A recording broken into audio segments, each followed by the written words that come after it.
How do children make the transition from their homes, the private space, to school, the public space? Should children spend time outside of their family space? When contemplating this question, we asked ourselves, is there any benefit to making a transition into a public space for learning? Does this offer anything to children? Well, we were inspired by the Reggio Emilia idea on this, where what they say is that the primary benefit of school is seen as the building of democratic citizenship. Unlike the private family space, where perhaps there the ratio of child to caregiver may be 1-to-1, or where there are particular expectations based on whether you are firstborn or thirdborn, school is actually an opportunity to learn democracy, to experience yourself as a citizen with equal rights. It's a place where you may learn how to compromise, because there may be 5 children to one older up, or 3 children wanting to use one resource. It's a place where the child can experience a resilience and robustness while tussling with a friend, for example. A place to share skills about how to develop relationships outside of the home, outside of family. So what supports children to make a good, positive transition from home to school? Well, one of the main elements, we think, is actually our image of the child. Do we view our children as able to do things for themselves? As resilient? Able to get back up again? Do children feel they need to be one way at home and another at school? Do they wear masks depending on what they feel is expected in different contexts? Are they truly learning to share at school by following their own inquiry and experimenting and then internalizing that learning? Or are they just listening to please the teachers? Children learn through social construction.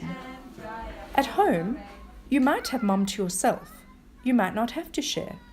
But in the public democratic space of learning, at school, away from home, children learn the language of sharing. As educators, we try to hold a strong image of the child, at the same time as acknowledging with them their feelings that it is hard to leave home. We try to ensure that the environment, the third teacher, has as many possibilities for engagement for the children.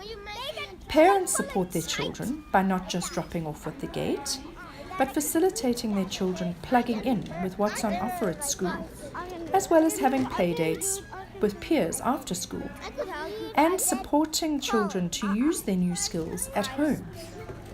This encourages the children's integrity, that they don't have to split off parts of themselves in different contexts. They can be themselves wherever they are.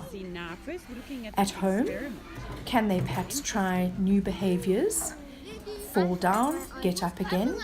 Or are we as parents sometimes quite protective and don't want our children to injure themselves or hurt themselves?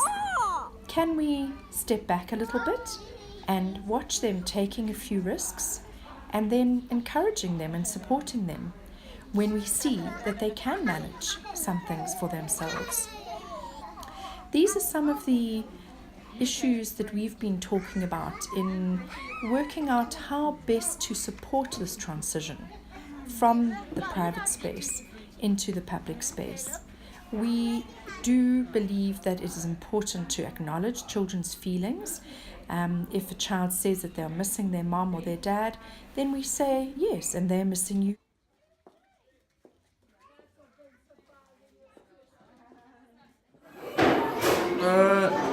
I think it's just like a change for him to be with his friends and to be outside the family, to be with his friends, and yeah, it's just like for him it's part of like what he wants to. I mean, because the school is the only place at the moment where he can be alone. I mean, without a family, other than maybe on play dates with people he knows, but you can't just leave him anywhere. Even if it's going for gymnastics, you have to be there. But at school, he's free. So at the moment, the school is the only place where he can feel safe, and yeah. And also like, you see, Grandma is somebody who wants information, is inquisitive, and I think the school, in a way, it does provide him with a lot of new information. Yeah. Other schools, that uncomfortable feeling of when you drop off your child and they're screaming and shouting and the teacher says they'll be fine, just go, like a swift move. And here it's this idea that if you stay and the children know that you're there, and actually they settle quicker, and you don't even have to stay every single time, but this feeling that it's okay that you stay, that they feel safe is just, it's quite special, and it's very, I think it sort of holds them. They feel safe, and and it's such an easy thing. It's to allow them the space to feel safe rather than this tugging away or this heart wrench, that then the mother leaves, she's hysterical, the child might settle, but actually doesn't help anyone. So I find that, that's a beautiful aspect, yeah.